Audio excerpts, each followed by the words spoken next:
Baik, terima kasih kepada Dewan Kehormatan Besar. Baik, kita ke acara sesi selanjutnya.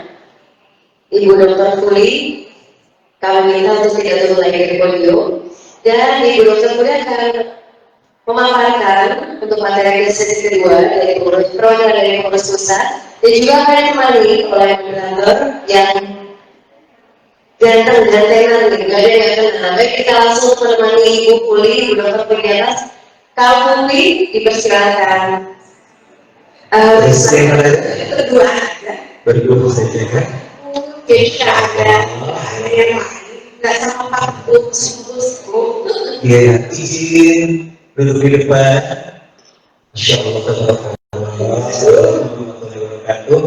ini dadakan, mohon maaf apabila tanpa persiapan apapun. Sambil juga. Sami mawonnya. Iya, kita akan melanjutkan bincang santai. Oke, itu berapa dari sini? Kita, jadi sedih. Lebih seru tampaknya, mohon maaf. Iya, itu lebih biasa aja. Lebih karena akan kita bahas selanjutnya tidak terlalu berat yang tadi. Ya, kita langsung saja dengan materi pembekalan ujian notaris Pengurus Pusat Ikatan Indonesia yang disampaikan oleh Dr. Fuli Handayani SMK.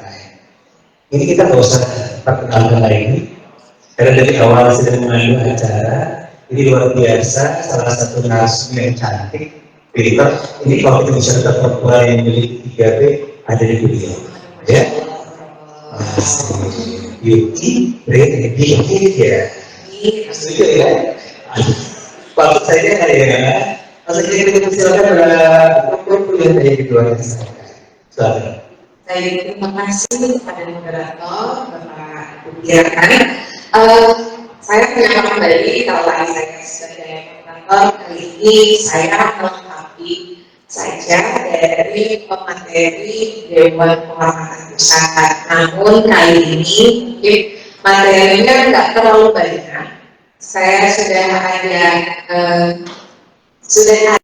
ada materi pembekalannya, mungkin ini poin-poin saja menjadi panduan untuk para peserta ujian PTN besok. Semoga ini bisa mengingatkan kembali mengapa kita harus memahami kode etik. Oke, next.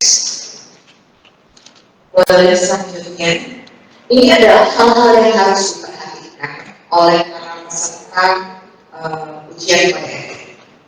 Yang pertama, besok itu harus mematuhi semua aturan tata tertib yang ada di dalam ujian kode etik. Tentunya kenapa kita harus mematuhi aturan tersebut? Karena kita ini adalah akan menjadi seorang pejabat umum. Pejabat umum itu punya martabat, punya etika, punya sopan santun, punya tata tertib. Ini yang tidak bisa dilakukan sesuka hati oleh para peserta ujian kode. Yang kedua, besok penampilan.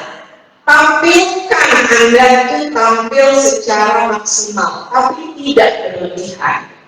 Lihat contoh moderator berdiri, kamu rapikan. Untuk seperti ini adalah tampilan.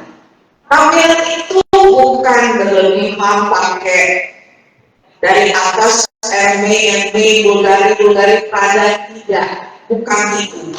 Tetapi Anda mandi, rapi, bersih, wangi, orang yang melihat enak melihatnya, menenangkan hati, itu yang pertama. Penampilan, jadi bukan pakai proximol, tapi belakangnya sampai ke atas paha. Terus begitu itu bilangnya, loh, ini tampilan saya kok, saya ini model loh. Ingat, Anda bukan untuk pemotretan, Anda hadir untuk ujian kode etik. Sapalah misalnya para penguji pada hari besok pagi, selamat pagi, selamat siang, selamat sore, assalamualaikum. Sopan santun itu harus dijaga. Sopan santun bukan berarti datang terus cium tangan, enggak juga. Ini saya mengingatkan kembali bagi para peserta. Selama ujian kode etik itu dilihat, dinilai.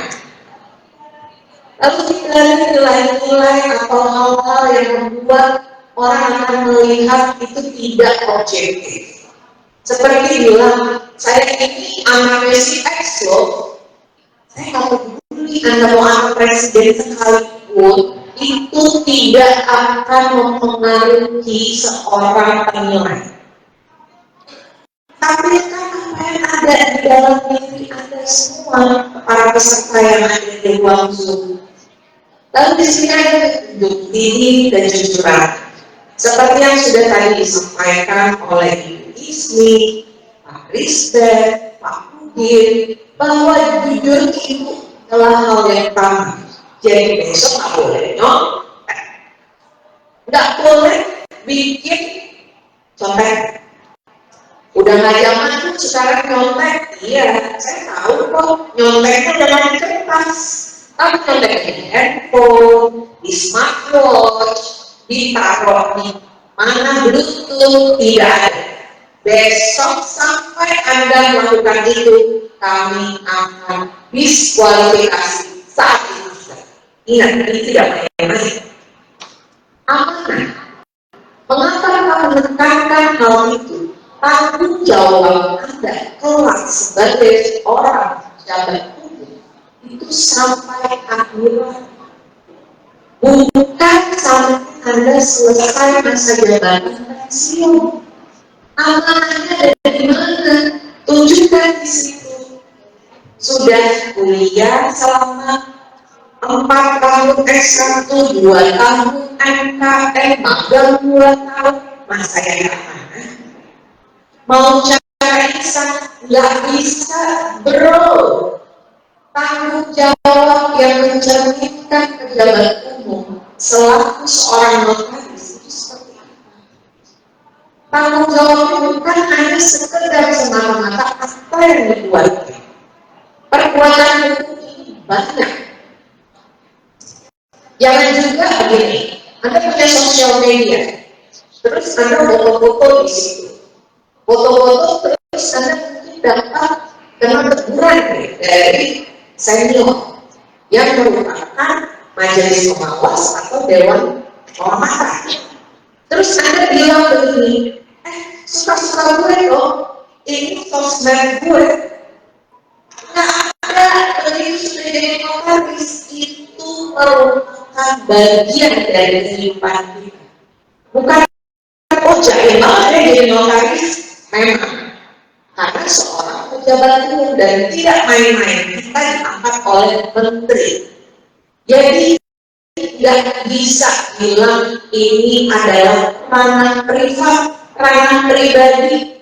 Nggak boleh orang itu mengkritik saya dan lain-lain, tidak. Lalu ada nilai-nilai luhur seorang notaris. Tadi sudah disampaikan oleh Dewan Kehormatan bagaimana seorang notaris itu mulai dari zaman abad ke-berapa? Coba dilihat lagi sejarahnya. Dari Christopher Columbus menemukan dalam perjalanan itu